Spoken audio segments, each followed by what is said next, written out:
আমার তো মা-বাবা নেই। আপনার যখন ডাকছে খালাম্মা তখন আমি শুনতে পাইছি।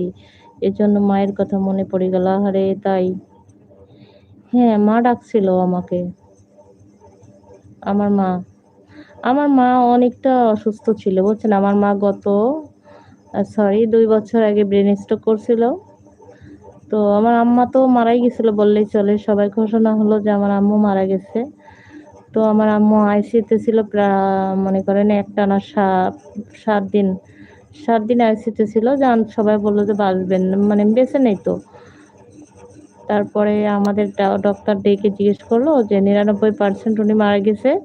1% হয়তো বাঁচতে পারে। ওটা আল্লাহর ইচ্ছা। আপনারা আল্লাহ, আল্লাহ করেন। তো আপনাদের অনেক ব্যয়বহুল খরচ হবে। এটা আপনারা করবেন। মনে করেন ২০ লক্ষ টাকা লাগতে পারে, আপনারা এটা করবেন। তো আমরা বললাম আমাদের ২০ কেন ৫০ লক্ষ লাগলেও আমার মাকে বাঁচাতে হবে।